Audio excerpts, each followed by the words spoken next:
The business class cabin buzzed softly with the low hum of luxury, leather seats, the clink of champagne glasses, and the occasional polite chuckle from the well-dressed elite.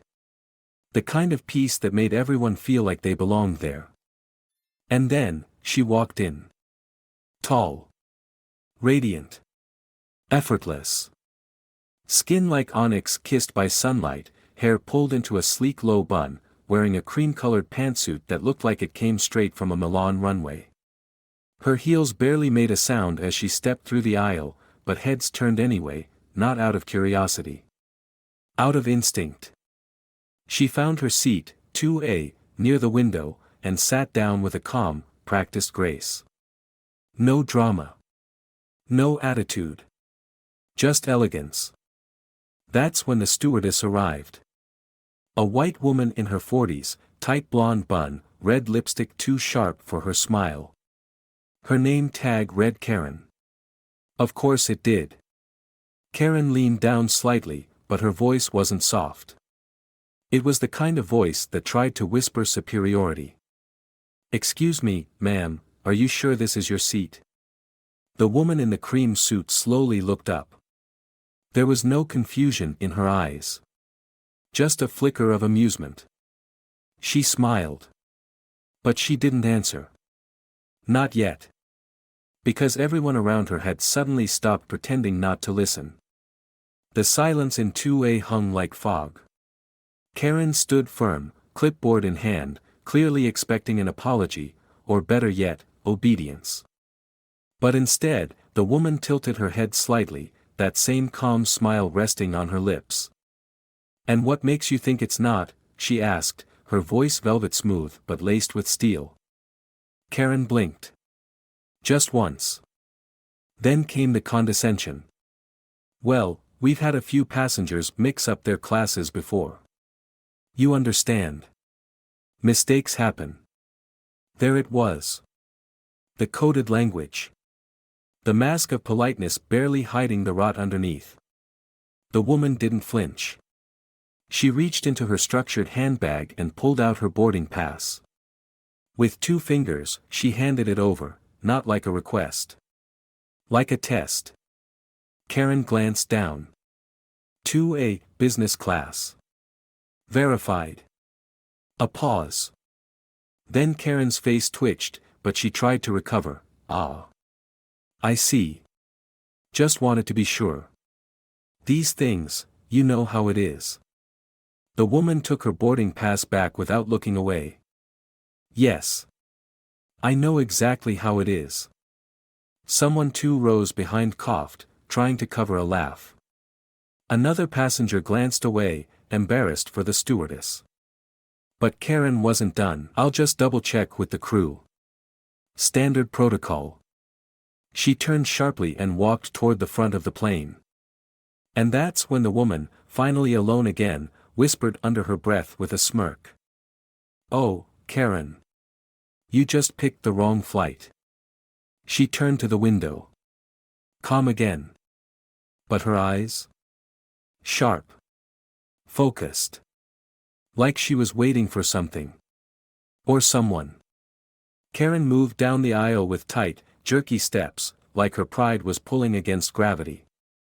Inside the cockpit, Captain Michael Hunter had just finished pre-flight checks. Calm, composed, and commanding. His skin was a rich brown, and his eyes held the stillness of someone used to handling storms, in the air and on the ground. There was a quiet knock on the cockpit door before it opened halfway. "Captain, sorry to interrupt," Karen said, poking her head in. "Just a small issue in business class. Passenger in 2A, might be a misseat. Doesn't seem to belong." Michael looked up from the control panel slowly. 2A, he repeated. Karen gave a tight smile. "Yes. Beautiful woman, dark-skinned, well-dressed, but there might be an error in the manifest." There was a pause. Michael's eyes didn't blink. His co-pilot looked over, sensing something shift. Then, Michael leaned back in his seat and let out a quiet laugh. Not the funny kind, the you have no idea kind. Karen, he said evenly, that's not an error. That's my wife. Silence. Dead. Cold. Karen's throat clicked when she swallowed. Oh. I didn't. No, he cut in, voice still calm. You didn't. There was nothing more to say. Karen nodded quickly, murmured something about returning to service, and practically stumbled out of the cockpit. Back in 2A, the woman was checking her nails, completely unbothered. She didn't even look up when Karen returned, pale-faced and flustered. But as the stewardess passed her seat again, the woman spoke softly, just loud enough to be heard. Did your little protocol clear everything up? Karen didn't answer. Couldn't. She disappeared into the galley. And now, everyone around 2A really wanted to know who this woman was. But she just looked out the window again. As if the sky itself was about to witness something unforgettable. The seatbelt sign hadn't even turned off, but the business class cabin was already electric. Whispers floated like smoke. Did you hear? She's the pilot's wife. Karen messed with the wrong one today. Karen stood stiffly at the front galley, pretending to check inventory, but her hands trembled every time she reached for anything. She could feel it, the heat of eyes on her back, the unraveling of her dignity thread by thread. Meanwhile, in 2A, the woman, now known to a dozen curious passengers as Captain Hunter's wife, still hadn't taken off her blazer. She didn't need to. She already owned the room. One of the flight attendants, younger, kinder, and clearly uncomfortable, approached her with a drink. Ma'am, complimentary champagne. From the captain. She smiled, soft this time, and accepted it. Tell him thank you, she said. Then, almost like a casual afterthought, and let him know Karen tried to give my seat away. The attendant blinked. Oh, he already knows. She nodded. Of course he did. That's when an older white gentleman across the aisle leaned slightly toward her. Excuse me, miss. I just wanted to say, that was impressive. The way you handled her. Cool as ice. She gave him a warm smile. Thank you, sir. Sadly, I've had practice. That line hit. A little too real. A little too raw. The man nodded with a kind of shame that didn't need words. And then. Ding. The intercom crackled. Captain Hunter's voice came through, smooth and commanding. Ladies and gentlemen, this is your captain speaking. We'll be cruising at 35,000 feet. And I'd like to extend a personal welcome to everyone on board, especially my wife in seat 2A, who brings beauty, grace, and infinite patience wherever she goes. A few passengers laughed. A few clapped. And Karen? Karen froze like someone had poured ice water down her spine. Captain Hunter wasn't just protecting his wife. He was exposing her. The intercom clicked off. Silence fell for a beat, then the buzz started again. Louder now. Less polite. Karen stood frozen at the front, clutching the service cart like it might save her from drowning in humiliation. Her face was flushed. This was not just with embarrassment. She turned, slowly, her heels wasn't just a mistake loud against the floor as she approached seat 2A again. The woman didn't look up. Karen cleared her throat. Ma'am. I wanted to apologize. For earlier. I didn't mean to. To assume I didn't belong. That stopped her. Karen looked like she wanted to disappear into the carpet. It wasn't personal. The woman finally turned. Her eyes were calm, but sharp. A perfect storm. It never is. Until someone like me makes it personal back. Karen didn't respond.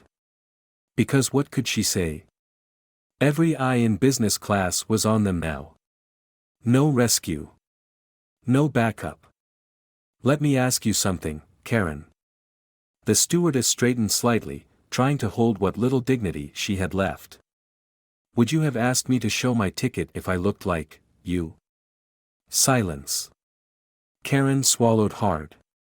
Probably not. Thank you for your honesty, she said, lifting her champagne for a slow sip. Now. Would you like to sit down and talk about unconscious bias, or are you more of a podcast girl? A few people snorted, not quite laughs, but close. Karen's face burned. I'll get back to my duties. Do that, the woman said, not unkindly, but with authority. As Karen turned to leave, another passenger, a middle-aged black woman seated 2 rows behind, leaned forward and whispered just loud enough. She handled you with more grace than most would. You should be thankful. Karen didn't look back. But the lesson? It had already landed. Somewhere in row 4, a teenage girl in oversized headphones tapped away on her phone, lips pressed tight to hold back a grin. She had caught the whole exchange between Karen and the woman in 2A. Crystal clear. Front-facing camera. Perfect lighting. Within minutes, the clip was on TikTok. Karen tries to kick out pilot's wife from business class, gets humbled nail polish airplane #plain justice. And oh, did the algorithm love it. In under 30 minutes, mid-air, mind you, the video had already been downloaded, re-uploaded, and forwarded via in-flight Wi-Fi. Even passengers in economy were whispering, "Did you see it yet?" as the ripples spread through the plane like wildfire. Back in 2A, the woman's phone buzzed softly on the tray table. Text from her sister. Girl. You're trending. She smiled. Just barely. And then she turned the phone face down. She hadn't said a word about the incident online, she didn't need to. The world had eyes. And receipts. Meanwhile, Karen was trying to act normal, but every time she walked down the aisle, someone stared too long. Or smirked. Or whispered as she passed. The pilot's voice came through the intercom again. Ladies and gentlemen, just a quick reminder, kindness costs nothing, and humility flies first class. Mic. Drop. The passengers cheered. Laughed. Even a few slow claps broke out in the back rows. Karen stood frozen in the galley, gripping the beverage cart like it might roll her straight off the flight and into witness protection. And the woman in 2A? Still flawless. Still calm. Still sipping her champagne like she had front row seats to karma doing its thing. She leaned slightly toward the aisle and said, half to herself. Funny how fast the sky spreads truth. The plane cruised smoothly through the clouds, but the cabin was anything but quiet now. The TikTok had jumped platforms. Twitter. Instagram. Even LinkedIn, somehow. #Seat2A was trending. A journalist on board had posted a thread. On my flight right now. A black woman in business class got asked to prove she belonged there. She did, turns out she's the captain's wife. What happened next? A masterclass in grace and power. Here's what you didn't see. Retweets. Reposts. Think pieces forming midair. Back in 2A, the woman scrolled once, sighed, then locked her screen again. She didn't look thrilled. She looked tired. And then, someone finally recognized her, really recognized her. A young woman from first class approached slowly, cautious but hopeful. Excuse me. I know this is random, but, are you Dr. Ebony Carter? The aerospace engineer? The one who spoke at the UN? Karen, overhearing from the galley, visibly flinched. The woman in 2A, Dr. Carter, finally turned, her full brilliance on display now. Yes, I am. The young woman lit up like sunrise. You inspired me to go into engineering. I had your TED Talk bookmarked all through college. Ebony smiled genuinely this time. Thank you. That means more than you know. The young woman looked around. Do people even realize who you are? Ebony shrugged lightly. Sometimes I let them figure it out the hard way. And oh, did Karen just get it the hard way? Because now, passengers were Googling. Whispering louder. Reading out headlines. Dr. Ebony Carter, youngest black woman to lead a NASA satellite launch.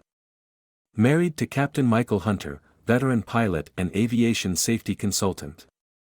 Advocate for women of color in STEM and aviation. Karen wasn't just embarrassed anymore. She was exposed. And for once, she didn't have a single thing to say. As the aircraft began its descent into Charles de Gaulle Airport, the cabin lights dimmed, but the energy inside was still buzzing. Passengers weren't just preparing for arrival, they were still processing what had just happened at 35,000 feet. Karen hadn't spoken another word. She served the rest of the flight like a ghost, polite, robotic, and invisible in all the ways she had tried to make Ebony feel just hours earlier. Meanwhile, Ebony sat in her seat like royalty. Not smug. Not vengeful. Just, unapologetically whole. She'd said little since the recognition, but her presence? Loud as thunder. As the wheels touched down, Captain Hunter's voice came over the intercom one last time. Ladies and gentlemen, welcome to Paris. It's a beautiful day on the ground, and I hope your journey was as smooth as your takeoff. Personally, I'd like to thank my wife, Dr. Ebony Carter, for reminding us that grace under pressure is the real definition of first class. A wave of applause erupted in the cabin. Ebony didn't stand. She didn't bow. She just smiled, eyes forward, cool as ever. As the passengers began to disembark, many paused by her seat. Thank you. You taught me something today. My daughter needs to hear your story. Even the teenage girl with the viral video paused and said, "You're the reason this plane didn't just fly, it rose." Karen lingered near the exit, head low, waiting to do her final, goodbye, thank you, routine. But as Ebony reached the door, she turned and said, not to hurt, but to teach. Next time you see someone who doesn't look like your definition of belongs, ask yourself why that is. And fix it before you open your mouth. Karen nodded slowly. No defense left. Only the sting of truth, and the rare gift of a second chance to grow. Outside, the jet bridge was lit with early Paris light. Captain Hunter stood waiting, flight cap in hand, grinning like he'd just flown through a storm and come out golden. Ebony slipped her arm into his.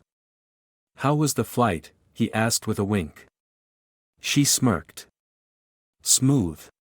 But the turbulence wasn't in the clouds.